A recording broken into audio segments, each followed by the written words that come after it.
Hello and welcome. I'm Pooja Sarkar, and you're watching Capital Ideas, our latest podcast from Forbes India, where we speak to leaders in the world of business, economics, and finance.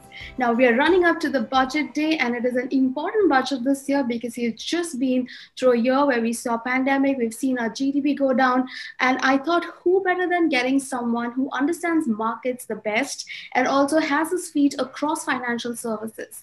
We have with us Mr. Nirmal Jain. He is the chairman and co-founder of India Infoline. Thank you so much for being on our show, sir. Thank you, Pooja. Thanks for having me here. Great. I'll just start with the most important question that everybody has been asking. It has been an unprecedented year for the Indian economy. What do you think will be the way forward for this budget? Because the FM has said it is going to be the budget of the 100 years. But what is it that you are expecting? I think every crisis is an opportunity. And if we recollect 30 years ago, exactly 30 years ago in 1991, India had one of the biggest crises when we were just running out of foreign exchange. So technically, we were on the verge of bankruptcy. And from there, actually, there was a great trigger for, I think, since independence, we had probably the most radical reforms in 1991. And what we have seen in 30 years thereafter, the country has grown faster. And of course, a lot of wealth has been created, but many people have been lifted out of poverty also. So these have been much better 30 years than the 40 years before that. Again, similar opportunity has come, and I think this time is COVID. The Okay, the challenging situation for government obviously is that COVID has caused many businesses to pass through unprecedented crisis, and many people might have lost jobs also. And the challenge is that how do you revive jobs? And to revive jobs, you need to revive investment. And to revive investment, you basically need to change the sentiment either by driving demand up or by making investments more attractive. So I think it's a great opportunity for India because I think few very, very specific things which are not related to COVID are that there's a general anti-China sentiment, not in India alone, but globally. And India can take huge advantage both on the investment as well as demand side. So what is happening is that amongst the emerging markets, India and China are two large economies that can absorb investment that is headed towards emerging markets. So China's loss can become India's gain, in that manner. Maybe not exactly, but to a large extent. And also, most global manufacturers are now looking at China plus one at least. The dependence on China is so huge in many products, many products. China is a dominant supplier for not only so many countries in the world that they're only dependent on China. They're waking up to the reality that it's not a great idea to be dependent on China. So India can become an alternative. It may take many years, but I think it's a great opportunity. So what we are expecting in the budget is a huge impetus to growth, investment. Government came out with PLI scheme, which is very good. That needs to be expanded, broadened, and deepened, and many more such things are required from the budget. True. I'll come to the part where one of the most key important topic of our budget has always been the disinvestment. I'll come to the GDP and fiscal deficit later. To start with the financial disinvestments of this year, I think India. I mean, we've just done around 17,957 crore, which is far lesser than what we were anticipating. Obviously, the year has been also been bad, but capital markets really did well. Couldn't the government have sold some stocks over the counter, or how do you see this disinvestment number impacting our numbers?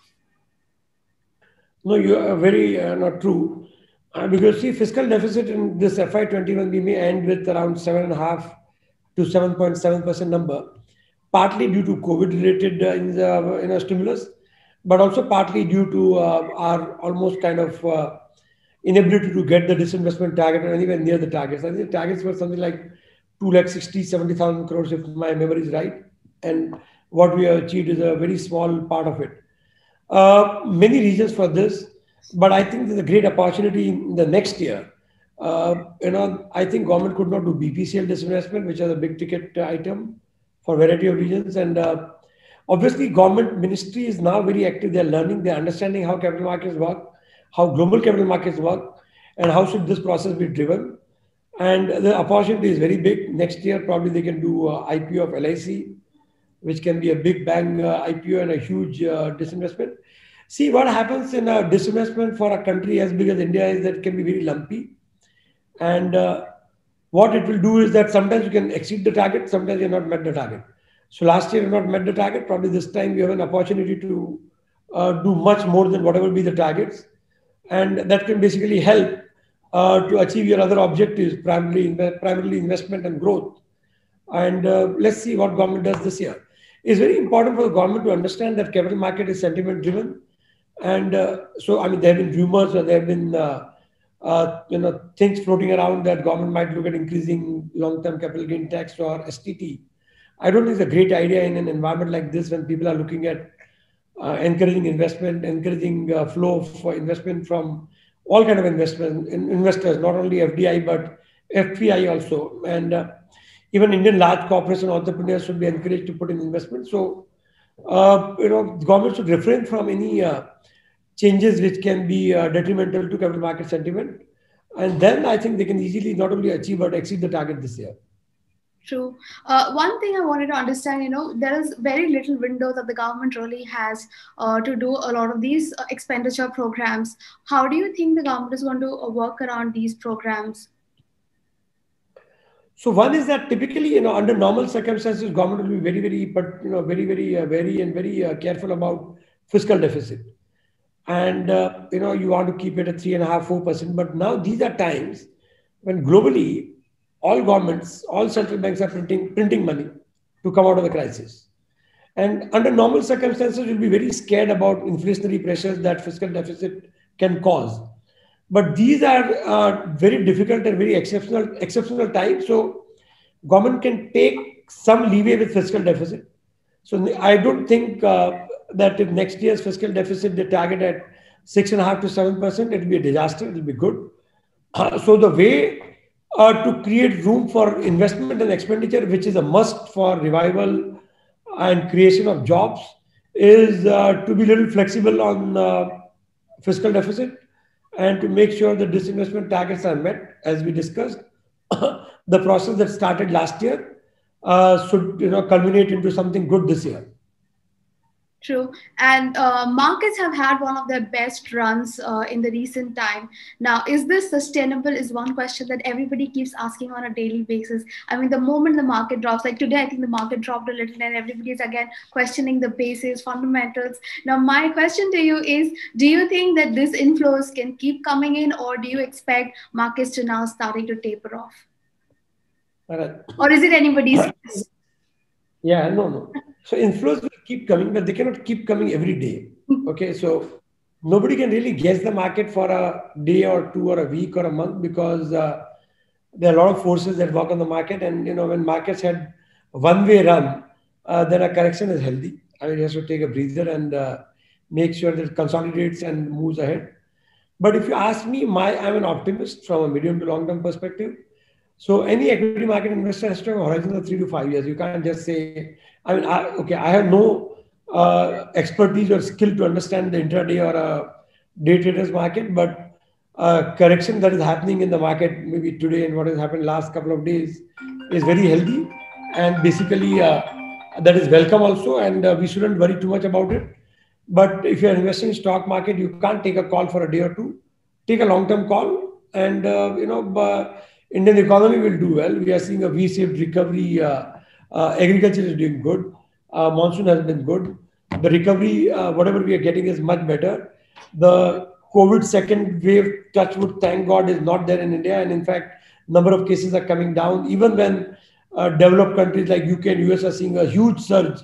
So we are fortunate from that perspective. So I think all the building blocks for a strong recovery are there. So don't worry about short-term corrections in the market. Look at a medium to long-term, markets will do well.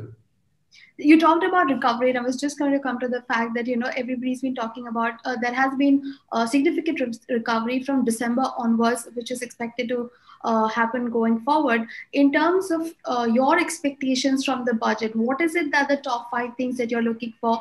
Because it is also being said that the LTCG, the tax can come around. There are a lot of worries around markets also. What are the 5 things that you are looking out for? Right. So I think these are times when you can think big. So globally, if you see most of the crisis or after a huge crisis or war, there has been a time period of rapid growth, and that turns out to be an opportunity. So if you see the century's biggest crisis as World War, after that we saw how many economies, including US, Japan, they bounced back and did very well. So I think these are times and the times to think big and not think small. So one big thing, I'll think that there's a status quo on the taxes and government doesn't succumb to the temptation of putting COVID cess or whatever, because this small bit of money can be a sentiment dampener. And at this point in time, we want everybody to be a part of the revival process, everybody to feel good and invest more. Two, I think there should be whatever taxes, now GST has become a little more complicated with central state government both involvement, but whatever government can do about cutting taxes for a common man or for masses so that the demand revival takes place will be good. A huge investment is required. A very innovative and creative approach to raising money is required for all infrastructure, including road, port, power. Airport is unprecedented. I think is what is required to be done. Huge capex is required in agriculture and rural India as well, and the focus has to be on demand and job creation. Partnership with private sector is also very important. So they should come up with more incentive and a stronger schemes for private sector to participate. And I think these are the times to be pragmatic. These are the times to be thinking big. These are times to be taking risk. When I say risk, is in terms of spend, fiscal deficit, and everything else, and not trying to worry too much about the taxes or revenue, but believe that if there's a demand growth, then obviously taxes will automatically go up, and bet on that. True. There's another part that I wanted to discuss with you, which is about your banking and moratorium, because now the moratorium stress is starting to show up in the banking ecosystem and largely so in the PSU ecosystem. How do you think it will pan out in the coming year? What really would be the impact on the economy of things that have happened last year in the coming year? So I think moratorium was the right thing to be done, because when suddenly you see that businesses and livelihood has suddenly come to a standstill, obviously you do this, and every government in the world did something or other. And I think, as far as I understand, obviously everybody knew that after moratorium there'll be some stress, but that is in many cases less than expected, and recovery is faster. So many banks are reporting that things are getting back to normal faster. The slippages are not as much as many people feared. Collection efficiency is also improving.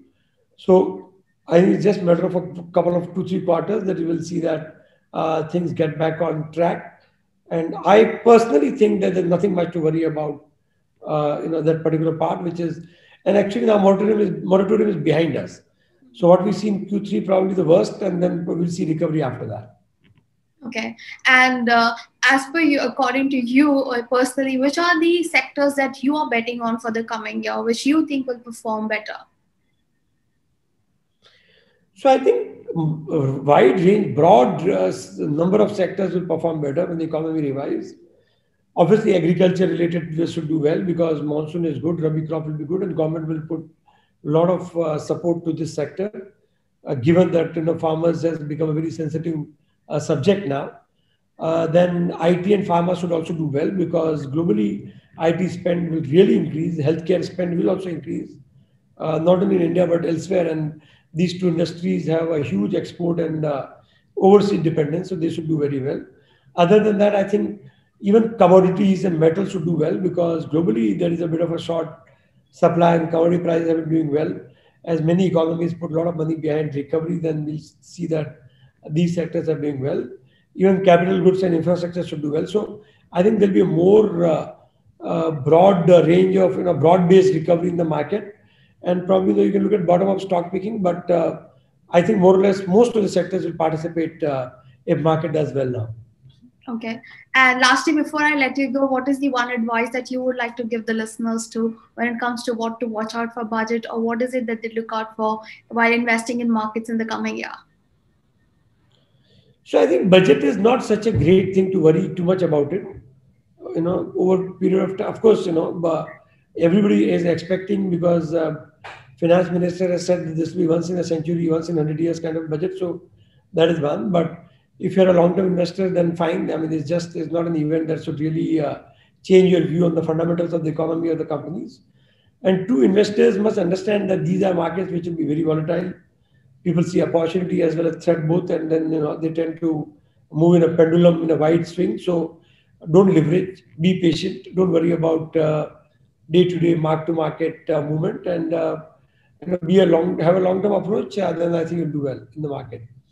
And businessmen also can look forward to, I think, a big recovery, and should bet on India and Indian economy. I think that's the best thing to do in the world today. True. Thank you so much for your time, sir. Take care. Goodbye.